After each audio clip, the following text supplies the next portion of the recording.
Chilean Merlot. Boys and girls, we are going to do a viral TikTok recipe today and see if it's any good. You've probably seen these all over TikTok. I haven't. It actually took my sister to send me a link to this. Now they look amazing. They look delicious. They're nice and crispy. They've got all those layers. Like, they're covered in duck fat, so of course they're going to be good. But is it worth it? Is it worth your time and effort waiting around for these 15-hour potatoes? Well, we're going to find out. Because your boy's got your back, right? You're testing out these recipes so you don't have to. Now, before we get into this, please do the usual thing. Like, share and subscribe. Comment down below.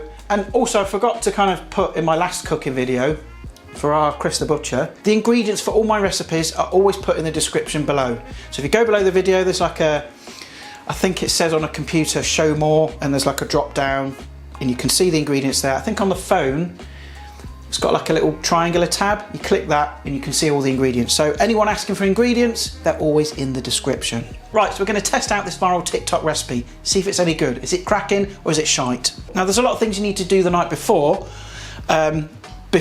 we actually fry them off and eat them. So I've got my notes here to kind of remember what steps you need to do. So the first thing you need to do is obviously peel the potatoes. You want about 1.5 kilos. I use Maris Piper. King Edward's is also good. You can also use Desiree. You want a nice sort of potato that you would use for chips. Don't use like firm waxy ones because it's not going to work. Once they've been peeled, just put them in a bowl of cold water. That just stops them from going brown. And then you want to take them and slice them nice and thin. I've had to use a knife because I don't have a mandolin. Seriously, if you've got a mandolin, it's going to make your life so much easier. But be careful, make sure you use the guard because you don't want to slice off the top of your finger. We don't want that in our potatoes, thank you very much. Don't cook them too thick, so the recipes say. Well, I imagine that causes problems, I don't know. But make sure they're nice and super thin. And then once the potatoes are sliced, you're going to put them in a nice sort of mixing bowl and then cover them with duck fat and some salt. Probably about a couple of teaspoons of salt because you've got a lot of potato there. Now, if the duck fat has come straight out of the fridge and it's solid, I would suggest putting it in a pan or a microwave and just kind of melting it down a bit just until it's liquid. Then you want to pour that all over the potatoes with the salt, then get your hands in there, mix it all up, get every single potato slice covered in this duck fat. You know, if you've got slices that are kind of stuck together, just separate them, make sure they get covered. Spend a good few minutes mixing them all up and be nice and thorough. Once you have covered your potatoes in lovely, wonderful duck fat, which is amazing, you want to take a suitable vessel of your choice. I used a nice high-sided roasting dish, nice ceramic one, and you want to line that with baking parchment. Once you've done that, you can start layering your potatoes.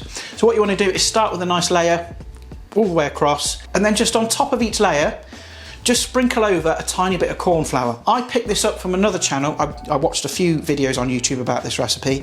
Is that the corn flour helps it kind of stick together so you get much more secure layers so they're not going to be prone to kind of splitting and all falling apart when you fry them off. I'll put a link to their channel just to give them a bit of credit. And once you've finished layering them up, finish the top layer with a little sprinkle of salt and then another piece of baking parchment on top. Just kind of give it a bit of a press, you know, just kind of make sure everything's all snug in there. Snug as a bug in a rug, as they say. And then you want to make sure your oven is preheated to gas mark 3. I'll put the conversions up on the screen now. And then just wang it in the oven for, well, mine took about 1.5 hours. They say 2 hours, but 1.5 hours did me. Your oven might be different, might take longer, might take less. And once they're ready, take them out of the oven and just give them a quick test with the point of a knife. If the knife slides in quite easily, there's no resistance there, you know, it's kind of fudgy and soft, you know the potatoes are cooked. Now, on a lot of the videos, they're saying like, oh, put it in the fridge and chill it overnight. Yes, that's what we're gonna do, but do not put a screeching hot pan that's just come out of the oven straight in the fridge. Because firstly, you're gonna warm up your fridge and possibly spoil your other food, but also putting a flipping flaming red hot dish on a glass shelf in the fridge, what's going to happen? It's just going to go ksh. So there's another little observation. Let it cool down. I left mine on the side for probably 1.5 hours, 2 hours, and I popped it in the fridge before I went to bed. So make sure it's like at room temperature. Don't go and put it in the fridge. Honestly, guys, that's just they should say these things. These are like things that people don't necessarily pick up on. If you're a novice cook, you're going to follow that video to the letter. And you might not think, actually, yeah, putting a hot pan in the fridge is probably dangerous. You might not realise that. Now, before you put it in the fridge, you're going to want to put another suitable dish on the top that kind of covers the surface area of the potatoes. And then on top of that, you want to put something heavy. I used a couple of cans of beans. You could use anything kind of suitable. I did think about putting mugs in it, but I don't think you'd be happy with that. And then you want to put that in the fridge overnight or for at least 12 hours, because what that's going to do, it's going to set the fat, it's going to compress the potatoes down, so we're ready to rock and roll, which is what we need to do now. Now I've gone through all that, I'm going to get them out of the fridge and see what they look like. We can get them fried off. So we have got our potatoes here. Let's take these cans of beans off. Take that off. Flipping crud on that. Look at the state of that. I cannot get that off, you know. I don't want to take a Brillo pad to it because it's going to scratch the enamel. But it's like encrusted on flipping crap. Same with my saucepans. I've got all this crud on it that I can't get off the base of the pan. I've tried all those so-called amazing, you know, products, and you get in Wilko's and other places that say, oh yes, this will make your pan super clean and get off all the grime and stuff. It does. They're all liars. They're all liars. None of them work. You're all liars. They're all liars. So have any of you got any like any sort of homemade things or ways that you kind of use to get stuff like this off? I mean, it's not filthy, it's not dirt. I mean, it's just baked on cack, isn't it? You know? So it's not exactly going to kill me, but I'd like to get it all off.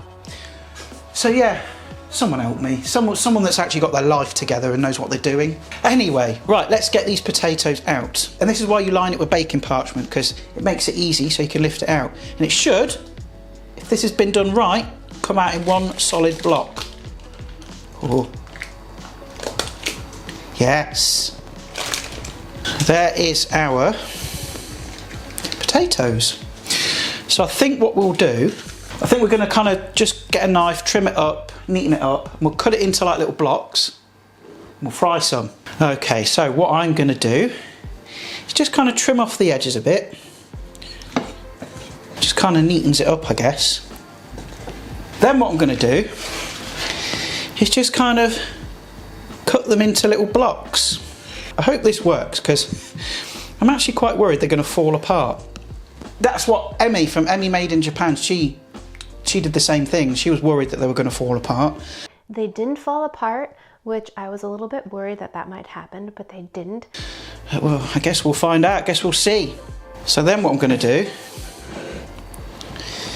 is cut them into little bite-size kind of towers like that. So I'm going to whiz through these, get them kind of sliced up, and then I'll pop them back in the fridge, and then we'll heat the oil up. See you in a bit. 2,000 years later. Guys, you know that meme? It's like a cartoon meme. It's like that dog that's sitting in his house, and he's sitting on a chair at a table, and it says the words, "It's fine," as everything else around him is on fire. This is fine. That was kind of me as I was slicing those cubes up. I don't know, something's not quite right, I'm sure. Because as I was slicing them, obviously the fat was getting warmer from my hands, and like bits were kind of falling off. So I don't know if maybe my fridge is not cold enough, and it's not set like really solid. That is exactly the reason, because I fried another batch later on, that was from the fridge, and they were a total mess. Or maybe I've sliced the potato too thick. I don't know. So what I've done is I've put them in the freezer just for like half an hour. Hopefully that will firm them up enough that they won't fall apart. But I don't have good vibes with this one. Don't have good vibes, but we'll see. What we're going to do now though is we're going to heat this oil up. Just a neutral oil, vegetable or sunflower. And listen, I'm going to say it again. Do not mess around with hot fat, okay? If you've got a chip pan, use that instead. But hot oil is dangerous. If you f around, you'll find out. You don't want hot oil splashing in your face. So what I need to do is use one of these, a probe. Oh, it's got a flipping pube on it. How's that got on there? What? I've been sticking it on my bum or something. What? Bro, what are you talking about, man? Maybe it's just a hair. Might have just been one of Moggs' hairs, I don't know. Let's give it a clean. So yes, what I'm going to do is use the probe, and we need to get the oil to 190 degrees C, which is I think 375 degrees Fahrenheit. I'll put the conversions up on the screen anyway. And once we've kind of got it to that temperature, hopefully we'll fry them off and they won't fall to bits. I'm not feeling it. I don't know. Let's have another sip of wine. Drives you to drink. Well, I mean, at least it's not my recipe. It's flipping TikTok, so if it's a mess, it's not my fault. Be right back. Right, okay, so got them out of the freezer. They seem to have firmed up a bit more, so I don't know, maybe we've rescued it. But this, I think, is about there. Let's go. Oh yeah, 85, yeah, oh yeah. Turn that down a bit. Right, so I'm going to lower these in and pray, fingers crossed, they don't fall to bits. Oh, that is hot. Hope you can hear me over all that bubbling. But they're going to take like 3 to 4 minutes to fry, because obviously they're already cooked inside. We're just kind of warming them through, and we're just kind of looking for a nice golden crispy coating, I guess. And they don't appear to be falling apart. I'm not going to jinx it, but it might be okay. 190 seemed a bit high. I'd have probably done that at 170, to be fair, because already they're browning, but they need to be in there for another minute or so. So I might turn it down a touch. So come back in a minute, we'll see what we've got. Hopefully something nice.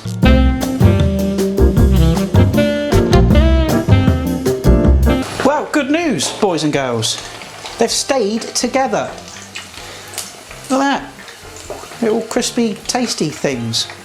I'm going to put them onto a rack there whilst I do the other ones. What I will say right off the bat is that 190 is way too hot. I would probably take it down to 170, because the outside is browning way too quickly and not giving the inside a chance to cook or warm through. So I've turned it down. We'll go in with the rest. Right, there they are, all fried up. They look alright, to be fair.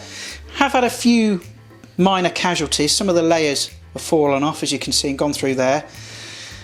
I guess, you know, that's kind of a better outcome than what I first thought, but there we are. They didn't fall apart. But listen, I'm going to get all these plated up, make them look all fancy schmancy. You can put a bit of salt on there, then we will taste them.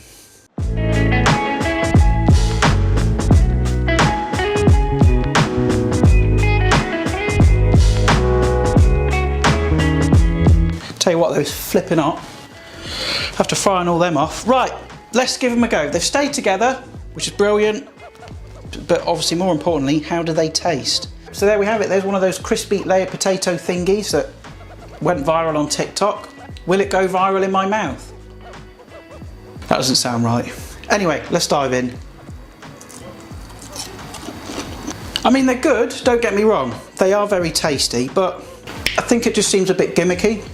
And it's a lot of work, or a lot of kind of waiting around, and you can get something equally as good. Homemade chips. In fact, I've got a recipe on the channel to make homemade chips. I mean, if you fried them in duck fat, you get the same thing. And yes, the texture's a bit different. You've got that kind of layering. Would I make them again? I don't think so. I mean, I have seen them done in different ways. I tried it the simple way of deep frying it, but I've seen other ways where they'll cut them into blocks and they'll kind of pan fry them in garlic and butter, a bit of rosemary in there, so you're adding another extra layer of flavour. But as they are, they're just really tasty homemade chips that take too long and that feel a bit different in the mouth. So there we are. We can cross off the TikTok 15-hour potatoes. We've done them. Yeah, bit gimmicky, not worth it. In my opinion, you know, you might really like these, or you've got a different way of making them and I've messed it up.